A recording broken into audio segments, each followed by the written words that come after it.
Hey people, and welcome back.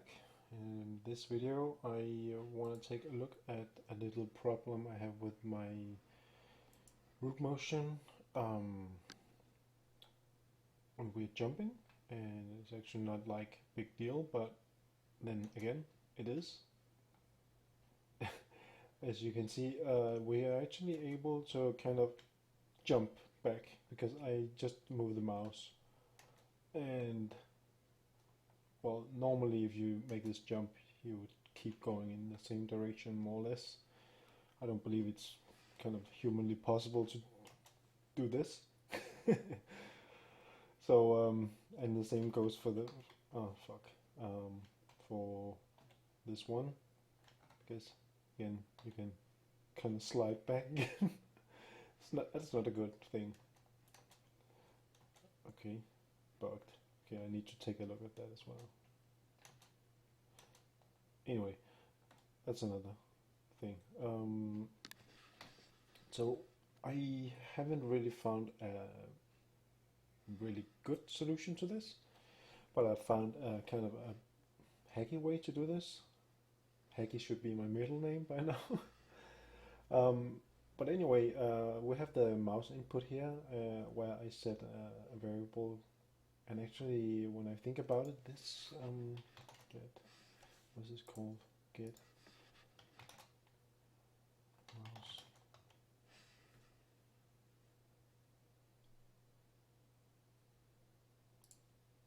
I wonder if I can just use these, because I know I used these values somewhere.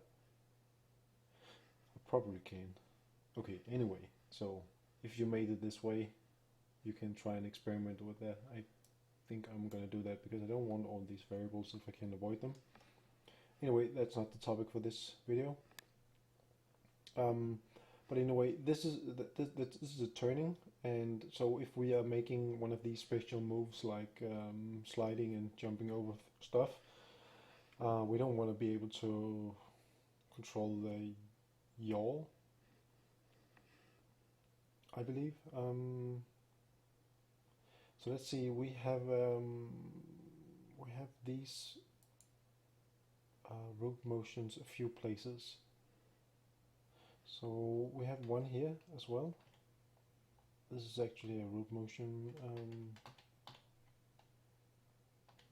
and I think also the wall running, but that's also kind of bugged. Okay, so yeah, so we kind of want to say, okay, whenever we execute one of these special moves, then we want to lock down the rotation more or less on the yaw. So that means the turning here. And as mentioned, this is kind of, I think it's kind of a hacky way to do it. But I know I have a function called slide under and jump over, for example, and I noticed I have this, I set this use pawn control rotation to false every time, and also do it here when I slide under something. And when that move is finished executing, I set it back to use pawn control rotation. And my initial attempts was to just say, okay, do I really need this?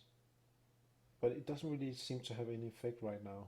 And I can't really figure out why, but I think it's because I'm overriding the rotation since I made all this stuff with the head movement in the meantime.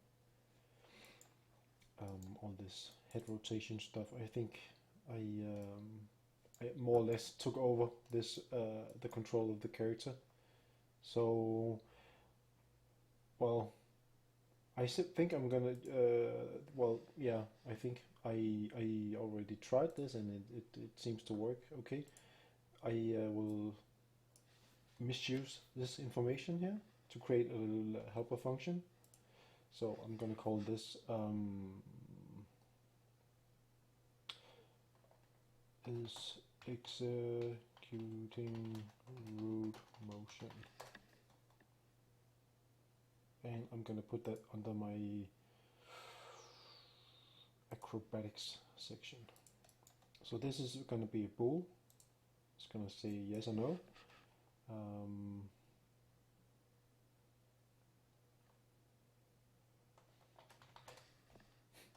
Yes? Awesome name. So we want to get use pawn control rotation, and we are gonna return an inverse. So this, I believe, is not correct. I hate my head is not working when I need to do these logical operations. So sorry, very sorry about this. So this root motion is enabled. Oh, this is a shitty name. Sorry. This executing root motion. We could call this instead should lock rotation.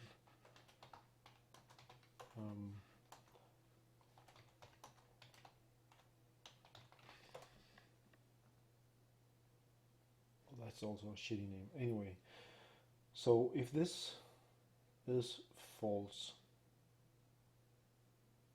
then this will return yes. So now it's true. Okay, so it was probably also right before, but anyway, blah blah. So now we have a function that tells us whenever we are in the middle of some root motion. Dang. Oh fuck. Okay. Sorry, I can't make up my mind. Okay, so but anyway, so let's go back to the event graph. Why we have the mouse input, and this is the turning. So how to do this? I want to make a branch here, and we wanna ask if we should lock the rotation. Oops.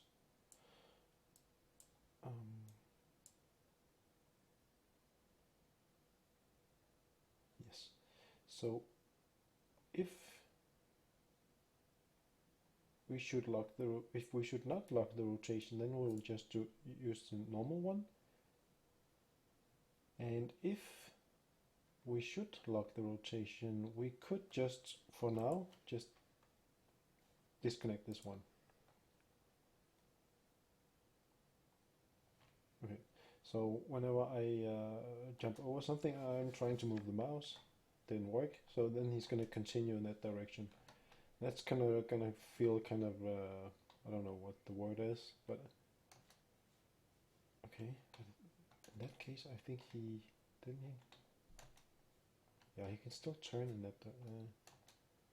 Okay, so, God damn it, I have someplace else. I set this one, so I kind of need to debug this. Okay, so I have a place where I wall run, and I'm not using this information.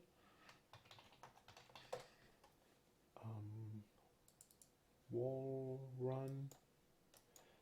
Should we wall run? Okay. And get wall run right within reach. And gonna find reference for this one. What are you being called from? Here. Okay. And align character to wall run. Okay, I said something here. Okay. So in this situation, I'm just calling this interface function wall run to braced hang, which is then being responsible for the playing the montage. And then I can see I don't get this variable set. So I actually think I want to add this one just to make it work. Is it this one or this one?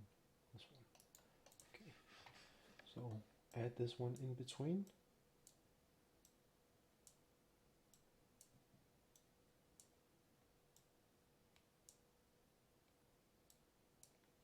Okay.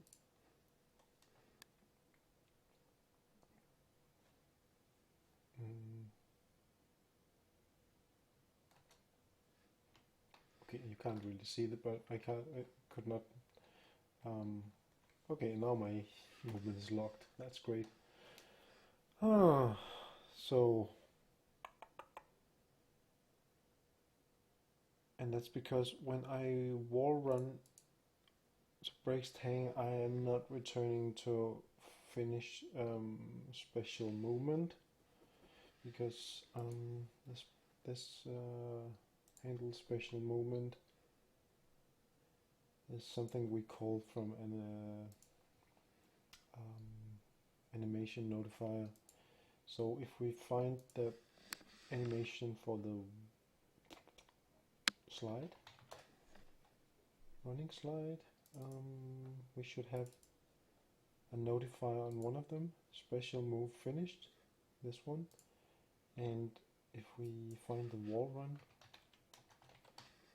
this one, let's take the montage, landed on ground, so that one is getting called, and this one I probably just used to say that now. Why am I saying landed on ground? I don't remember. Anyway, we want to add a different one also. Say special move finished. Just, this is probably okay, just to leave it just behind there. So now we can, damn it, the camera motion gets blocked now. So is it that because this one is not getting called? Do I need to set it before?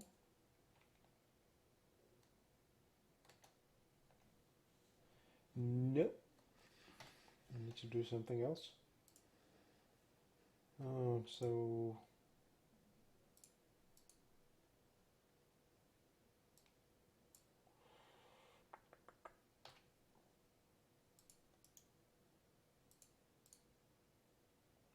landed on ground.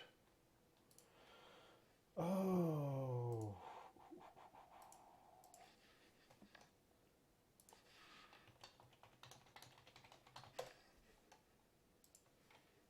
Oh. Here.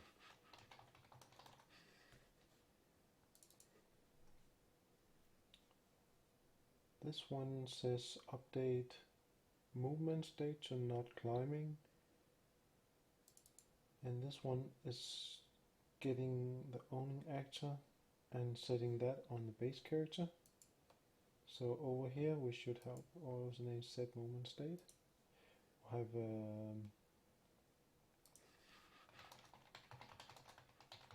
this one,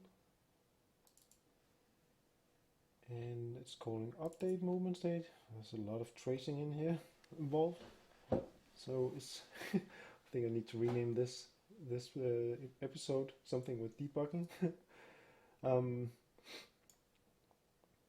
here it looks like I set the orient rotation of movement to false all the time, no matter what. I wonder why I have it like this and not just in the beginning.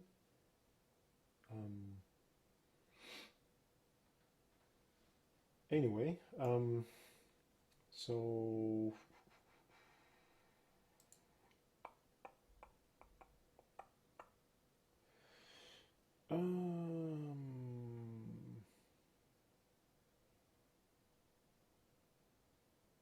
yeah, inside the animation blueprint, let's just think this over a little bit.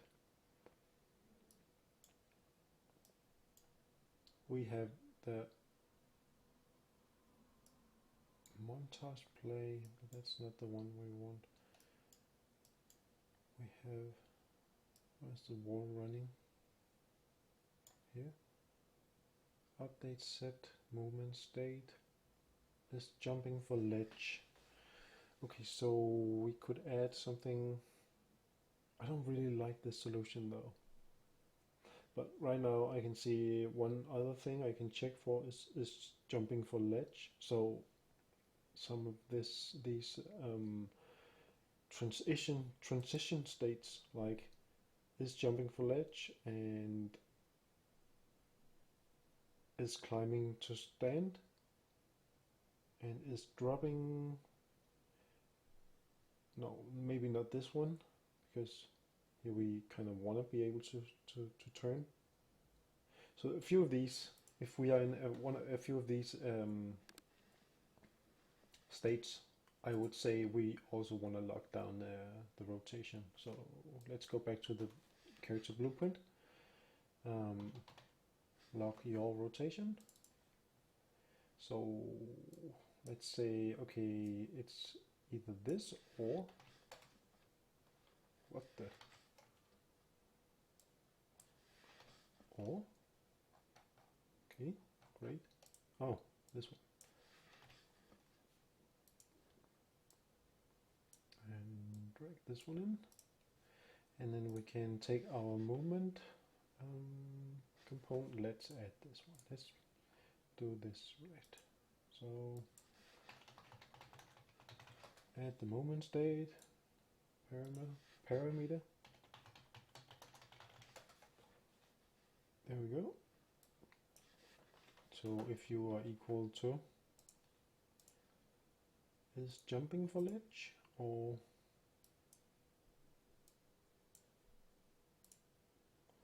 equal to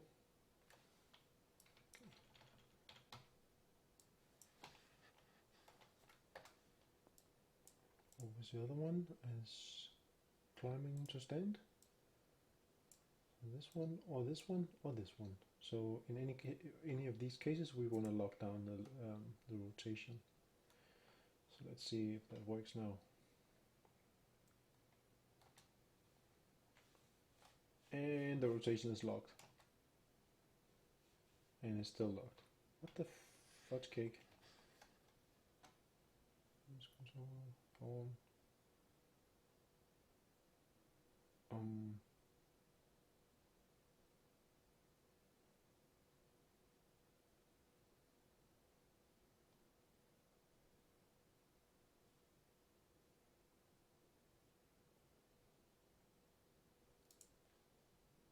Did I set this one?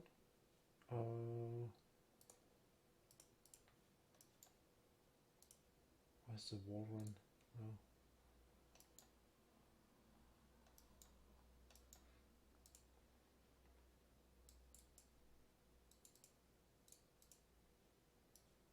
Oh, I set it here. So let's get rid of that again.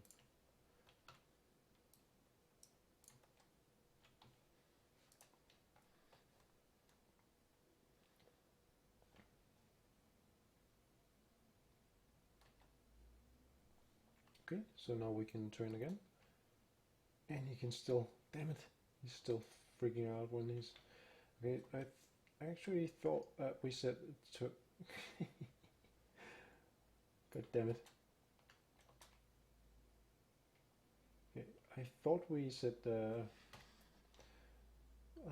lock rotation. Your rotation is jumping or is climbing to stand. What is the last state? Okay, anyway, I think I'm gonna move on because I actually wanted just to show one little thing. This was supposed to be a very, very short video, but okay, didn't turn out that way. So back inside the event graph, I've just disconnected the true part. So if we lock down the rotation, we don't do anything. So instead, if we do duplicate this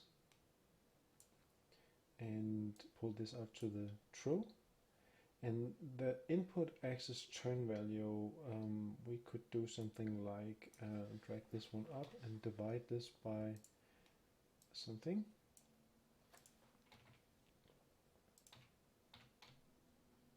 Something like, god damn it. Okay. let's divide this by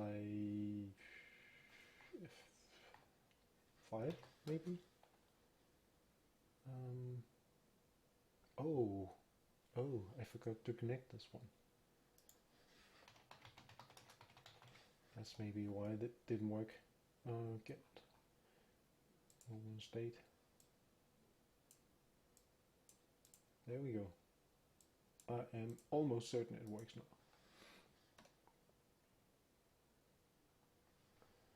So let's go to the wall,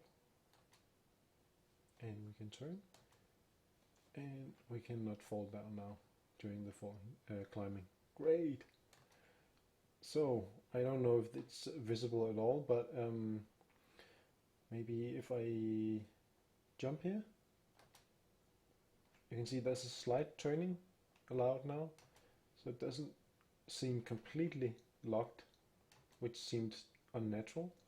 But it's maybe a little bit, it's still turning a little bit too much, so let's up this to 8 maybe.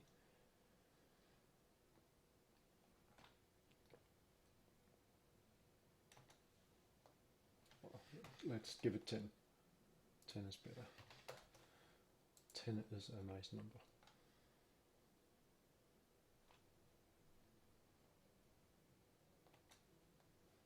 Yeah, I think that's pretty good.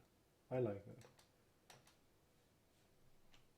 Perfect. And I cannot get down kind of while I'm turning.